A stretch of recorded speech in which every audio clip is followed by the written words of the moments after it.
Hey, good morning. It's Thursday, September 30th. Thanks so much for being here. We're going to the everyday thought for today is something that's kind of a universal, something that you talk about all the time, that have discussions about, that get irritated about, frustrated about, sometimes happy about. We're going to be doing several videos on communication because communication is such a vital part of our life. I've had the opportunity to do some counseling, and more often than not, when people present their problems, quite often someone will say, well, we're not communicating. We can't talk. We get frustrated with each other. And the title of this morning's video is What We Have is a Failure to Communicate. And if you could imagine this in a world before memes and selfies and GIFs and those things, the only way we still wanted to have those little communication sound bites, if you will. So we would pick lines from movies.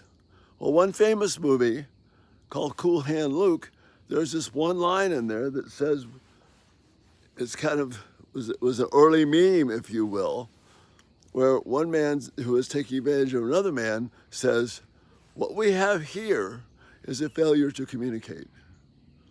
In many of our homes, in many of our relationships, our families, in the workplace, we have a failure to communicate. And when we have a failure to do something that God tells us to do, it means we're not doing the things that He's given us instruction. And communication is one of the areas where there is an abundance of instruction from God. Loving instruction, not to control us, but to enhance our relationships, to help us get along with each other, to honor God, and to bring joy to the person I'm talking to, or at the very least, to encourage the person I'm talking with. Instead, communication is this flashpoint.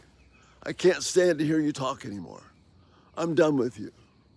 If you say that one more time,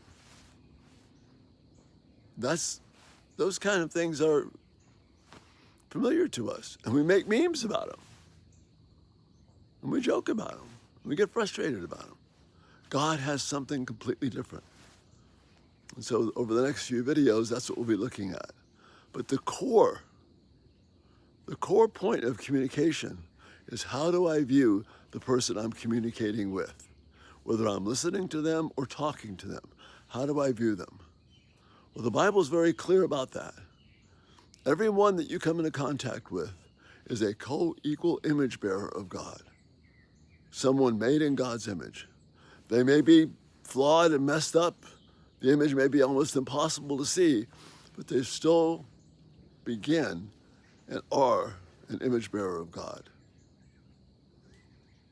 So we can treat them as that, with a certain level of respect, not bowing down, not giving in, but just acknowledging that I am always in the presence of God. And the person that I'm talking with, as well as myself, we are image bearers of God.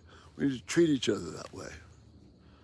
The first key component to understanding biblical communication that is going to be effective and honor God, bless you, and bless the person you're communicating with, we start in Philippians chapter 2 with these words: do nothing out of selfish ambition or vain conceit, but in humility consider others more important than yourselves. Each of you should not look not only to his own interest, but also to the interests of others. That's stunning.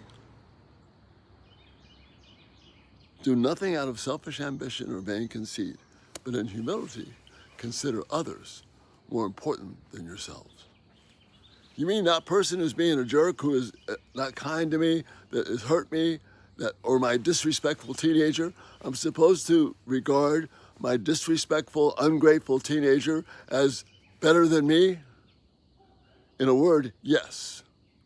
Why? Because God tells you to.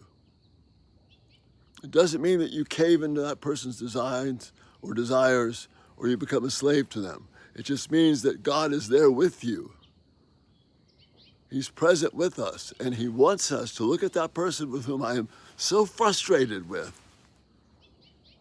as a co-equal image bearer of God. And furthermore, I'm in humility to consider them more important than myself. So it's not about me getting my words out. It's about getting the truth of God out so that God could be honored in this difficult, challenging relationship. And that's how we start. And we're going to start building on that with tonight's video about the attitudes of the heart. That's what's next. But first off, we have to start with this basic component, as hard as it is to swallow, that you're communicating with a co-equal image bearer of God. And God wants you to consider that person at that moment someone you're going to honor. Even if you have to do a hard thing, you still want to do it in honor. Consider them better than yourself, in humility. That's power, that's direction. And that's the thought for the day. So pray for me that we'll be able to have a good series on communication, because it's so important in your life. And I think you'd agree with me on that. Again, thanks so much for being here today. If you haven't subscribed, please do that, consider that. Just go to post notifications, go to subscribe to our post notifications. These videos will come right to you. Check us out, everydaytalk247.com. Bunch of communication tools there. Again, such a joy to be with you. May you have a blessed day, trusting God, walking with him, and having communication that brings honor to God. Let's stop having these failures to communicate. Have a great day. Bye-bye.